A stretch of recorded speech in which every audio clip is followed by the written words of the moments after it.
Marco! Marco! Hoy! Marco! Marco, I'm so sorry. Hindi ko naman alam na ganun pala yung nangyayari sa sitwasyon ng pamilya mo.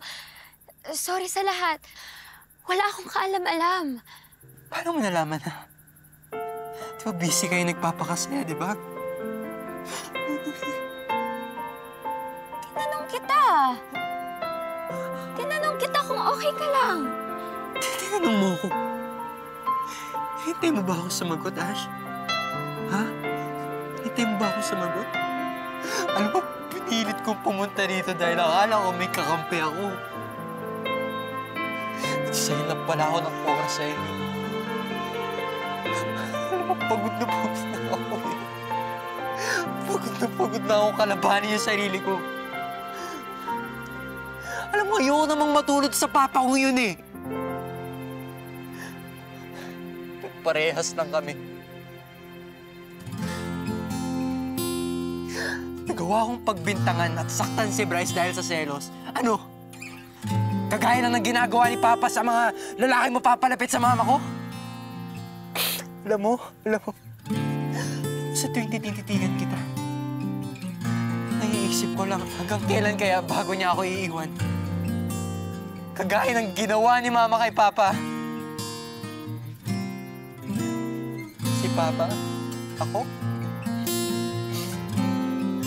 parehas naman kami ng mangyayari sa dulo eh. Mag-isa. Kasi pilit namin tinatabo yung minahal at nagmahal sa amin. Palayo! Anong ibig mo sabihin? Bago pa tayo humantong sa puntong yun. Bago mo pa ako pandirihan at isumpa.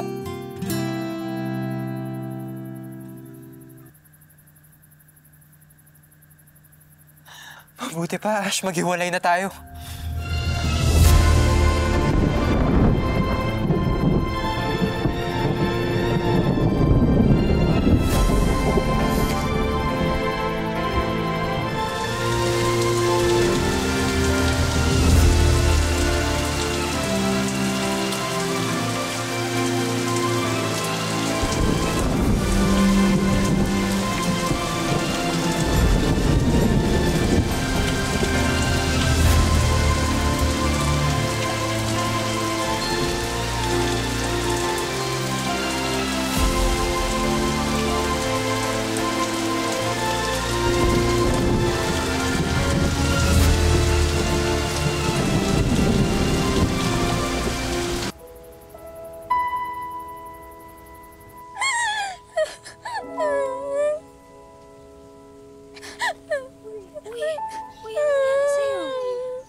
Si Marco, wala na siya. Ano ibig mo sabihin? Hiniwalay na ako.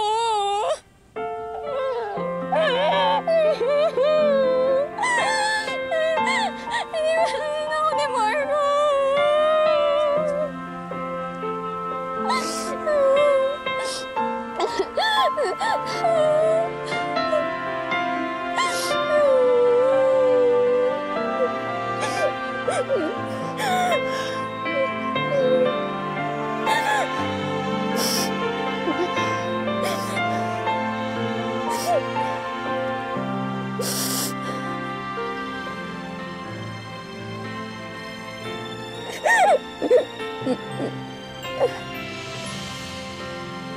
Patay na.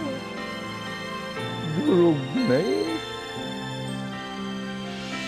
Wala nang babalikan. Wala nang babalikan.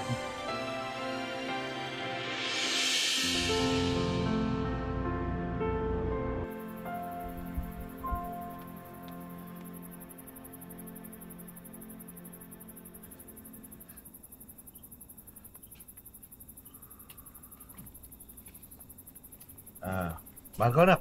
Kamusta ka na? Nagugutom ka ba? Pwede tayo magpahanda kay Aling Tinay.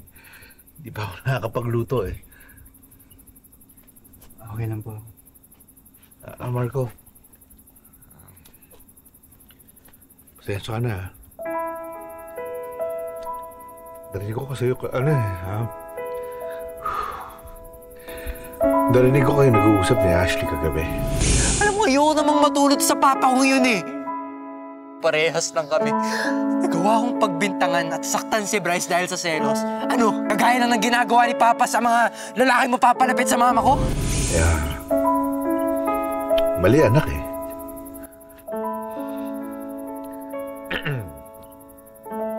Malayo-malayo ka sa akin. Magkaiba tayo ng daan na tinatahak. Ikaw, ang pinakamagandang version ko. Kung meron ako isang bagay na maipagmamalaki sa buhay ko, ikaw yun. Napakabuti mong tao. Kahit ako ang naging tatay mo.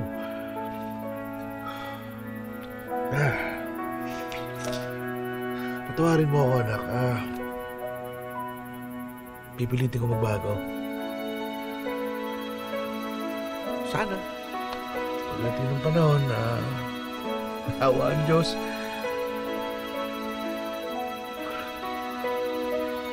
Pabuo ulit, pamilya natin. Sana. Sana. Patawarin mo. Okay. Yeah. Sabay na? Uy!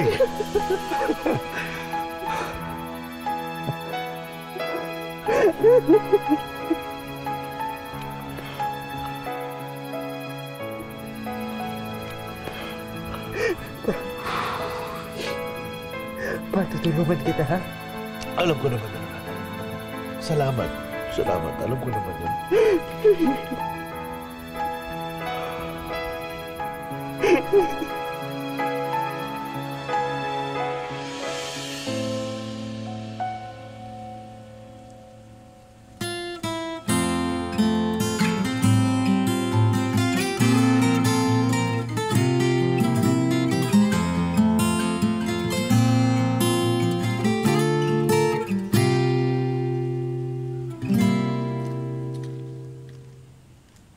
Nais kong sabihin sa'yo ang nilalaman ng puso ko. Ngunit ako'y nangangamba na baka mag-iba ang tingin mo. Masyado ako nagpadala sa takot. Wala naman akong dapat na ikatakot, di ba? Hindi naman porket nangyari sa mga magulang ko eh. Mangyayari rin sa atin, di ba?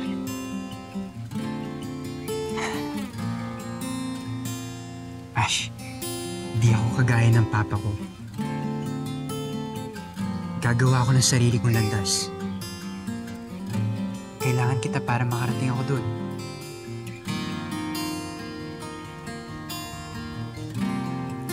Ito, oh.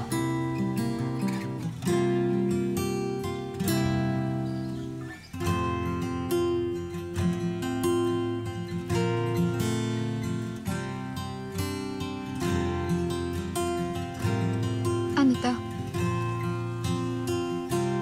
Simbolo ng new beginnings natin.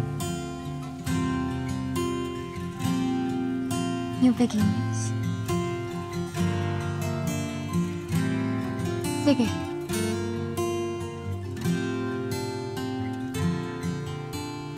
As a friend. Pero yun lang.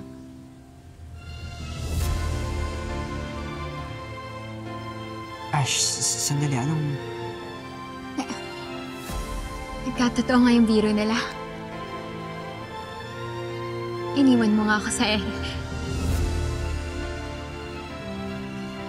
Kilala mo ako buong buhay mo. Pero inisip mo pa rin na mag-cheat ako sa'yo at iiwanan kita.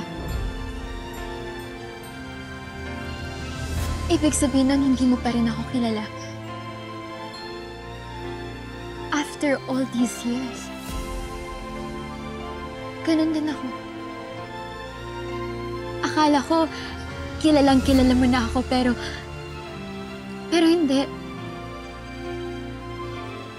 Akala ko lagi kitang maaasahan. Akala ko lagi kitang matatakbuhan. Akala ko parati mo akong kakampihan.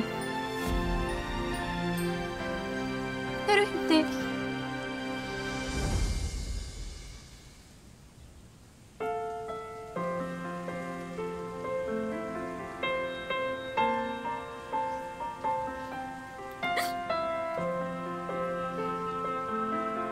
At ngayong okay ka na, ina-expect mo na magiging okay rin ako?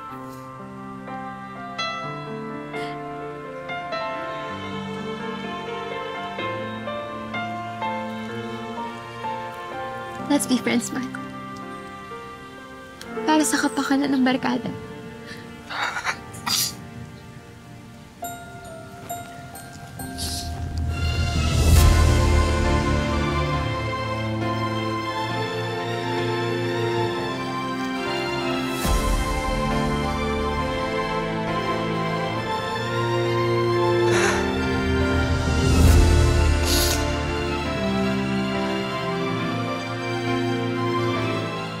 Hep, hep, hep mga ka-Ashleys!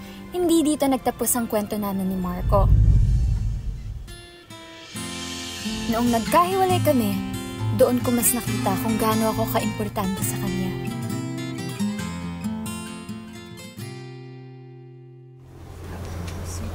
Asho, para di ka na bumili.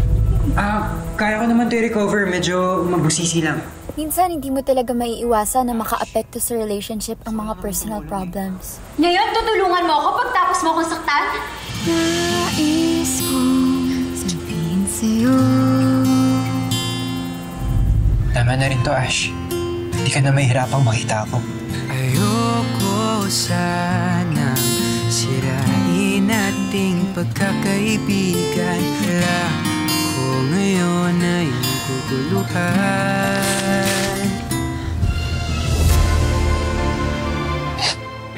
Pero ang mahalaga, gusto ninyo pareho na lumaban at ilaban ang isa't isa. I'm sorry. Pinapatawad na kita.